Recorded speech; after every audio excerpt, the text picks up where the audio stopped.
लेकिन ये भी देखा जाता है कि जब विधानसभा का चुनाव होता है तब लोग क्षेत्रीय पार्टी को वोट करते हैं, लेकिन जब लोकसभा का चुनाव होता है तो लोग पीएम मोदी के चेहरे पर वोट कर देते हैं। 2014 में वही हुआ, 2019 में वही हुआ, 2024 में क्यों ऐसा नहीं होगा? क्यों मोदी के अगेंस्ट लोग जाएंगे? क्या लगता है? मैं नहीं समझता हूँ कि अब भक्ति का पट्टी अब लोगों पे पड़ा रहेगा, अब भक्ति छट जाएगी। अच्छा, अब तक भक्ति पड़ा हुआ था, अब छटेगा? बिल्कुल बिल्कुल, भक्ति छट जाएगी। बिहारी जब पीएम कैंडिडेट उम्मीदवार बनता है तो बिहार के लोग जो है खुल के सपोर्ट करेंगे। बिल्कुल बिल्कुल, पक्ष हो विपक्ष हो सब कोई सपोर्ट करेगा, इसलिए कि बिहार का एक चेहरा मिलेगा ना वहाँ पे।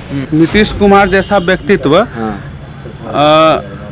पीएम के लिए अभी सबसे हम उसको प्रयुक्त मानते हैं। सरकारी ऑफिस में हालत ही है कि 12 बजे लेट ना 2 बजे भेंट ना। लेकिन बीजेपी का नेता लोग कह रहा है कि नीतीश कुमार का जेल जाना तय है।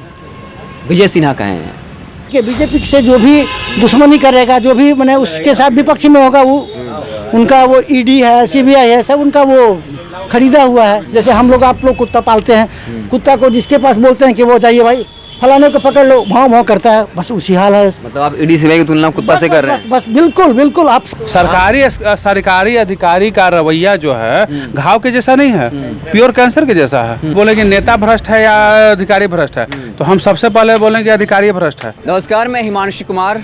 कल नीतीश कुमार विपक्ष के 7 शीर्ष नेताओं से मिलते हैं और कहते हैं कि हम साथ साथ हैं।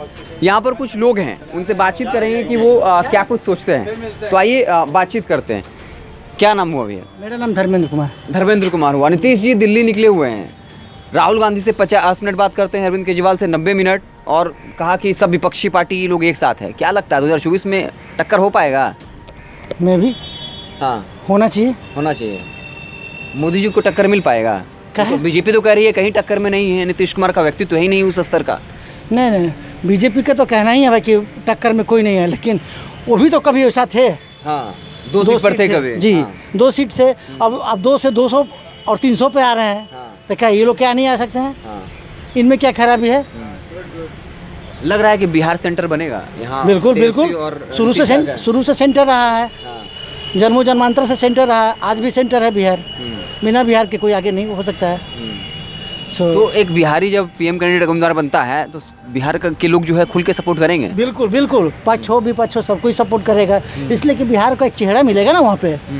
तो बिहार का चेहरा मिलेगा तो जाहिर सी बात है बिहार के लिए काम करेगा वो। लेकिन बीजेपी का नेता लोग कह रहा है कि नीतीश कुमार का जेल जाना तय है।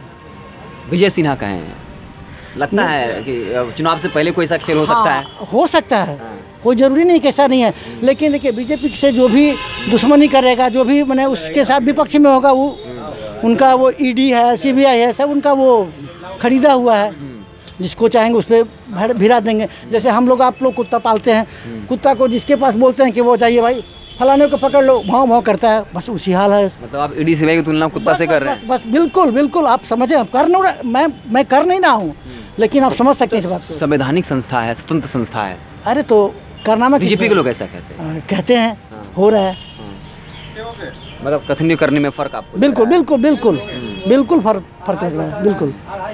तो क्या लग रहा है कि जिस तरह से कहा जा रहा है कि बीजेपी जो पार्टी है उसके तुलना में जो महागठबंधन की सरकार है, इस तेजस्वी यादव पे खुद करप्शन का आरोप है, तो किस आधार पर लोग इन पर भरोसा करेंगे? क्या करप्शन है भाई इन पे? बताएं ना लोग, क्या करप्शन है? रेलवे घोटाला है, 4 सीटें। क्या रेलवे घोटाला? इन्होंने क्या रेलवे घोटाला किया अभी तक? तो हमने हाँ घोटाला तो और बीजेपी मंत्रियों को हो रहा था, वहाँ कहाँ हम लोग जान पा रहे हैं? नहीं ना जान पा रहे हैं। क्यों नहीं जान पा रहे हैं? बीजेपी के लोग बहुत सारे बलात्कार केस में फंस गए, फलाने केस में फंस गए, चिल्लाने केस में फंसे, लेकिन कोई जाना हो नहीं जाना। लेकिन इन लोग को देखा जा रहा है, बाकी जो विपक्ष में अपने भिड़ा दो वो संस्था है, संवैधानिक संस्था जिसको आप बोल रहे हैं वैसा, लेकिन है नहीं। संवैधानिक संस्था जिसको आप बोल रहे हैं कि वो अपना वर्क कर रही है, लेकिन वर्क अपना नहीं कर रही है, वो किसी के कहने पे वर्क कर रही है वो। लेकिन ये भी देखा जाता है कि जब विधानसभा का चुनाव होता है तब लोग क्षेत्रीय पार्टी को वोट करते हैं, लेकिन जब लोकसभा का चुनाव होता है तो लोग पीएम मोदी के चेहरे पर वोट कर देते हैं। 2014 में वही हुआ, 2019 में वही हुआ, 2024 में क्यों ऐसा नहीं होगा? क्यों मोदी के अगेंस्ट लोग जाएंगे? क्या लगता है? मैं नहीं समझता हूँ कि अब भक्ति का पट्टी अब लोगों पे पड़ा रहेगा, अब भक्ति छट जाएगी। अच्छा, अब तक भक्ति पड़ा हुआ था, अब छटेगा? बिल्कुल बिल्कुल, भक्ति छट जाएगी। वजह क्या है ये बताइए? वजह क्या है? वजह क्या है? आप वजह देख रहे हैं, आप भी समझ सकते हैं, आप भी एक इंसान हैं, आप भी आम आदमी हैं, आप समझ सकते हैं कि क्या वजह हो सकता है। ख्वाब तो लोगों को दिखाया इतना लंबा लंबा, अमेरिका बना दूंगा तो जापान बना दूंगा, क्या बना? 2022 में बुलेट ट्रेन चला दूंगा, हाँ चला दूंगा, चला क्या? जो भी ट्रेन थी वो भी चला गया, अगर पक्का मकान बन जाएगा 2022 जो भी मकान था वो बह गया, हाँ। नदी में नाले में बह गया, नहीं बहा तो रोड के किनारे ढा दिया गया। लेकिन कहते हैं कि विकल्प कौन है? ठीक है, मोदी जी अच्छा काम नहीं कर रहे हैं, 18 घंटा काम करते हैं, लेकिन विकल्प कौन है? विकल्प हम ही आपसे ना आएंगे भाई, हाँ। विकल्प हम ही आपके बीच से निकल के आएंगे ना। हाँ, तो निकल के आए हैं। एक भैया जी हैं, वो मुस्कुरा रहे हैं और उनके बारे में ये आरोप लग रहा है कि वो जो है बीजेपी समर्थक हैं। आप बताइए, वो कह रहे हैं कि नीतीश कुमार टक्कर दे देंगे मोदी जी को। सबसे पहले तो ये बताइए कि आप हमको बीजेपी समर्थक बोल कैसे दिए? हम नहीं बोले हैं, आपके ग्रुप के लोग आरोप लगा रहे हैं इसलिए हम बोले। लोगों का काम है कहना, हाँ, कुछ तो लोग कहेंगे, लोगों का काम है बस कहना। वही बात है। अच्छा ठीक है, आप बताइए क्या लग रहा है, टक्कर दे पाएंगे मोदी जी को नीतीश जी? देखिए, जहाँ तक टक्कर की बात है, हाँ। जब तक जो कोलिशन वाला सिस्टम जो है ना, कोलिशन में क्या होता ना है कि एक आदमी उधर जब आ जाइएगा पावर में, तो एक उधर अपने फायदे के लिए टांग खींचेगा, एक उधर खींचेगा। अब वो क्या होगा कि कुर्सी का चारों टांग ने एक आदमी के पास है, ये नहीं है, तो क्या हालत होगा बता दीजिए। हाँ। मतलब सरकार अस्थिर हो जाएगा, सब अपना फायदा ढूंढेगा। है, स्वाभाविक चीज़ है। और जहाँ तक टक्कर की बात है, तो अगर देखा जाए तो नीतीश कुमार जैसा व्यक्तित्व पीएम के लिए अभी सबसे हम उसको प्रयुक्त मानते हैं। क्या ऐसा है बताइए? बहुत सारा चीज़ है ऐसे। अच्छा, उनके समर्थकों को लोग क्यों भक्त टाइप का टैग दे देते हैं? क्या कीजिएगा, कहने वाला है। आप मोदी के जो समर्थक उसको भक्त कह सकते हैं, राहुल के समर्थक को लोग चमचा कहते हैं। अब कहने वाला को कहने दीजिए। दोनों टर्म चलता है ना, इधर वाला चमचा हो गया, उधर वाला भक्त हो गया। हाँ, वही चलवे करता है। हाँ। अब हमको जो अच्छा लगे वो हम कहेंगे, आपको जो अच्छा लगे आप कहिएगा, है ना। हाँ, एक तो ही क्या, हाँ ये बताइए, तो मोदी जी में क्या अच्छा लगता है ये बताइए? विदेश नीति सबसे बेहतर है। वर्ल्ड लेवल पे जो उन्होंने काम किया है, हमें नहीं लगता है कि वाजपेयी के बाद कोई अच्छा काम किया है। अगर कांग्रेस के रीजन में देखा जाए तो कांग्रेस के रीजन में जो LB शास्त्री, लाल बहादुर शास्त्री ने जो किया, उसके बाद कोई ऐसा नेता नहीं है जो उस तरह का काम किया। उसके बाद अटल बिहारी वाजपेयी ने काम किया, और उनके बाद मोदी जी काम कर रहे हैं वर्ल्ड लेवल पे। अब जब रह गया राष्ट्रीय लेवल पे, तो राष्ट्रीय लेवल पे बहुत कुछ ऐसा चीज़ है जो इस आदमी अपने अपने हिसाब से समझता है। ठीक है, ठीक ना। तो अपने अपने हिसाब से कुछ अच्छा भी हो सकता है, बुरा भी हो सकता है। कि नौकरी के मुद्दे पे फ्लॉप कहा था 2022 में, हम हर घर पक्का मकान देंगे, उसमें फ्लॉप। बुलेट ट्रेन चलाएंगे, उसमें फ्लॉप। ऐसा है कि बुलेट ट्रेन का तो हम नहीं कर सकते हैं, लेकिन नौकरी या घर, ये दो तो दुनिया में कोई सरकार बना ले ना तो दे ही नहीं पाएगा। इसलिए कि आपका जो पॉपुलेशन डेंसिटी है एरिया के हिसाब से भारत का बहुत ज़्यादा है।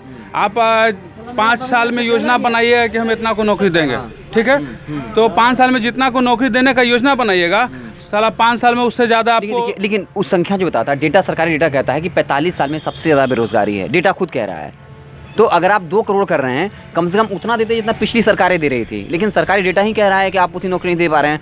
आज खबर आई है कि एयरपोर्ट पर जो CISF था उसको हटा दिया गया है, और उसके जगह निजी बॉडीगार्ड रखा गया। RSS का जो मुख्यालय है वहाँ पर जो है गवर्नमेंट CISF रखा गया है। तो क्या जो जनता की सुरक्षा है वो ज़्यादा महत्वपूर्ण है? मतलब समझ रहे हैं बात कि हर जगह निजीकरण क्यों किया जा रहा है? इसको लेकर लगता है अग्निवीर का मसला देख लीजिए, इन सब चीज़ों को लेकर लोगों में गुस्सा है, क्या कहेंगे? कुछ तो गलत है। अब जैसे CISF को हटा देना, घटा देना, ये सब गलत है। RSS मुख्यालय पर CISF तैनात करना गलत है। अब जहाँ तक वो सही है, लेकिन जो जनता जहाँ एयरपोर्ट पर से हटा देना, हाँ वो गलत है। अब जहाँ तक अग्निवीर का सवाल है, तो आप भारत को छोड़ दीजिए, विश्व के जितने भी माने शक्तिशाली देश हैं उनमें सैनिकों की नियुक्ति का आप अगर उठाइएगा, देखिएगा, तो उसमें अग्निवीर का ही सिस्टम है। और वो वहाँ की जनसंख्या कम है इसी वजह से, बस इसी वजह से है। लेकिन भारत की जनसंख्या बहुत ज़्यादा है। नौकरी का सवाल है जहाँ तक, तो नौकरी आप जो प्राइवेटाइजेशन कर रहे हैं उसको छोड़ दीजिए, आप सब कुछ सरकारीकरण कर दीजिए, ठीक है। तो सरकारीकरण करने के बाद आप ये देखिए कि कितना % नौकरी होता है गवर्नमेंट का। आपका यूथ जो है बेरोजगार, वो कितना % है? तो आप सवाल ये विपक्षी पार्टियां ये उठा रही हैं सवाल सर कि जो भी सरकारी नौकरी पहले से कम उसको तो ख़त्म ना किया जाए। ठीक है, आप नौकरी नहीं दे रहे हैं, लेकिन जितना पद पहले होता था उतना तो आप दे ही सकते हैं ना। अब ऐसा इकोनॉमी आपका बढ़ रहा है और आप नौकरी खत्म किए जा रहे हैं। सरकारी नौकरी में तो कुछ हमको भी सरकारी चीज़ खराब लगता है, इसलिए कि सरकारी ऑफिस में हालत ही है कि 12 बजे लेट ना 2 बजे भेंट ना स्थिति है। अब बैंकिंग का ही ले लीजिए, बैंक चूँकि हम लोग थोड़ा छोटा मोटा बिजनेस करने वाले हैं, बैंकिंग का स्थिति है कि अगर आप बैंक में एक छोटा मोटा लोन के लिए जाइए आपको चप्पल घिसवा देगा। आपको हो सकता है कि साल भर में अगर पास हो जाए ना आपके मेरिट से तो आप समझिए एवरेस्ट फतह कर लिए। तो सवाल पूछे सर, एक सवाल पूछे सर, मान लीजिए यहाँ पे हाथ में अगर घाव हो जाए सर, तो घाव को हम ठीक करेंगे कि हाथ काट के फेंक देंगे, बताइए। अगर हाथ में कैंसर हो जाएगा, अगर हाथ में वो कैंसर हो जाएगा तो आप उसको पाल के क्या कीजिएगा? नहीं, कैंसर नहीं, अगर घाव हो जाए तो बता रहे हैं। नहीं, घाव कहाँ है? सरकारी अधिकारी का रवैया जो है घाव के जैसा नहीं है, प्योर कैंसर के जैसा है। अच्छा, एक बात ठीक है, आप बता रहे हैं, मान सरकारी अधिकारी जितना है, जितना उसको माने काम है, अगर आप ईमानदारी पूर्वक करे, हमें नहीं लगता है कि फिर कोई जरूरत पड़ेगा। अच्छा, नेता ज़्यादा भ्रष्ट है या अफसर भ्रष्ट है? लेकिन नेता अपना सैलरी बढ़ा लेता है, अपना पेंशन बढ़वा लेता है, चाहे किसी भी पॉलिटिकल पार्टी का हो, तो आप बोलिएगा कि उनको भी अग्निवीर बना दिया जाए नेताजी को? वो जितना बार विधायक बनेंगे उतना वो पेंशन लेते हैं, तो आप बोलिएगा कि उनको अग्निवीर बना दिया जाए, चाहे किसी कोई पॉलिटिकल पार्टी का विधायक। हाँ, आप बोलेंगे नेता भ्रष्ट है या अधिकारी भ्रष्ट है, तो हम सबसे पहले बोलेंगे अधिकारी भ्रष्ट है। अगर एक अधिकारी के पास इतना पावर होता है कि जब किरण बेदी जैसा जब इंदिरा गांधी को कार उठा सकता है, इंदिरा गांधी। आर्मी भ्रष्ट नहीं होता है ना सर? आर्मी भ्रष्ट होता है कैसे? आर्मी वाले को क्यों अग्निवीर किया गया, सवाल ये है। क्या आर्मी में भ्रष्ट नहीं? आर्मी में आपको नहीं पकड़ा रहा है, लोग जो घूस खा के आपका डॉक्यूमेंट यहाँ वहाँ जो शेयर करता नहीं पकड़ा रहा है, लेकिन फिर भी आर्मी हर स्थिति के मुकाबले बढ़िया। और जहाँ तक नेता और अधिकारी का सवाल है, तो अगर अधिकारी जितना है वो अगर ईमानदार हो जाए तो नेता खुद ब खुद ईमानदार हो जाए। लेकिन ये क्या सही तक लगता है सर कि भ्रष्टाचार, आप बता दिए कि आर्मी के लोग भी जो होते हैं वो भी करप्ट होते हैं, तो अग्निवीर का वजह यही है कि करप्शन है आर्मी में, इसलिए? अग्निवीर का मतलब करप्शन से मतलब नहीं है। अग्निवीर का मतलब है कि जो सेना में जाता है, तो सेना में जाता है तो एक बने होना चाहिए, जो उसका जो कार्यशैली है, जो कार्यशैली तो एक एज के बाद बहुत इफेक्ट डालता है, समझे? तो एक एज के बाद इफेक्ट डालता है, इस वजह से उसको किया गया, तो वो भी गलत नहीं है, मिला जुला के सही है, कोई दिक्कत नहीं उसमें है। वैसे भी आप देखिए, मतलब 20,000 रुपये मात्र सैलरी मिलेगा, आज जो देश पे अपनी जान देगा। आप इस चीज़ देखिए कि 18 साल नौकरी करने के बाद बहुत सारा जो है सैनिक VRS ले लेता है। अब बताइए कि एक आर्मी को ट्रेनिंग करने में कितना समय लगता है, कितना पैसा देश का लगता है, और उसके बाद आप VRS ले लेते हैं।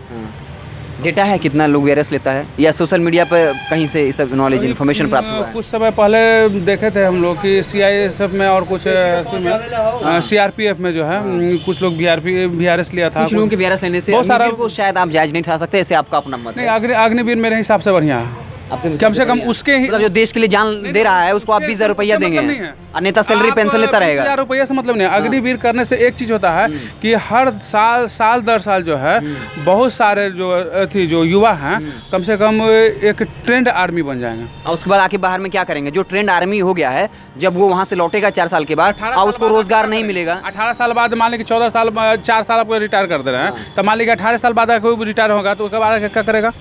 जो 18 साल बाद करेगा आज करेगा नहीं। 18 साल के बाद उसको पेंशन मिलेगा ना सर? आप पेंशन नीति खत्म कर दिया गया है। अगर पेंशन जब उसके पास खत्म होना चाहिए, हाँ, पेंशन सबका खत्म होना चाहिए, चाहे वो नेता का है ना, सबसे पहले तो नेता का खत्म कीजिए। हाँ, लेकिन आर्मी वाले का पेंशन खत्म होना चाहिए, सबसे पहले नेता को खत्म कीजिए। लेकिन फिर यहाँ अगर आप बीजेपी की मेरी बात ले लीजिए, बीजेपी के लोग जो हैं वो अपना सैलरी तो बढ़वा लेते हैं, पेंशन बढ़वा लेते हैं। अगर 4 बार विधायक में बीजेपी ही कहाँ, सारे नेता जहाँ उनका सैलरी बढ़ने की बात है, सब एक हो जाता है, सब एक हो जाता है, बढ़ने की बात है, सारे एक होते हैं। लेकिन हम लोग एक क्यों नहीं होते हैं सर? जब अग्निवीर में, जब आर्मी के साथ गलत होता है, अब बैंकवीर बनाने की बात हो रही है, अब कुछ दिन में जो है बिहार पुलिस की जगह प्राइवेट सिक्योरिटी गार्ड रखा जाएगा, तो हम जनता लोग क्यों एक नहीं होते? वहाँ की पॉलिटिकल पार्टी में बढ़ जाते हैं, वो तो कारण आप क्यों एक नहीं हो जाते हैं रोजगार के मसले पर? हर किसी का अपना अपना बेनिफिट, अपना नफा नुकसान देखता है, वहाँ पर बटना ही बटना है। तो चलिए, हम जो है गांधी मैदान में थे, अच्छी बातचीत हुई, अलग अलग ओपिनियन था, और बात ये चली नीतीश कुमार जो है किस तरीके से टक्कर दे पाएंगे। हालांकि वो बातचीत फिर रोजगार के मसलों पर चला गया। कुछ यूथ हैं, क्या नाम हुआ? दीपक कुमार। दीपक कुमार कितना क्लास में पढ़ते हैं? 11th में पढ़ते हैं। पॉलिटिक्स थोड़ा ध्यान रखते हैं, क्या हो रहा है? पॉलिटिक्स पे ध्यान नहीं रखते, फिर पढ़ाई पर ध्यान रखते हैं। चलिए, यूथ लोग हैं, पॉलिटिक्स पे ध्यान नहीं देते हैं, तो इस वक्त हम गांधी मैदान में थे, लोगों से बातचीत की, इस वक्त की जो वर्तमान राजनीतिक हालात हैं और इसके बाद अन्य मसलों पर, रोज़गार पे बात हुई। आप देखते रहें वेब समाचार। बहुत बहुत धन्यवाद।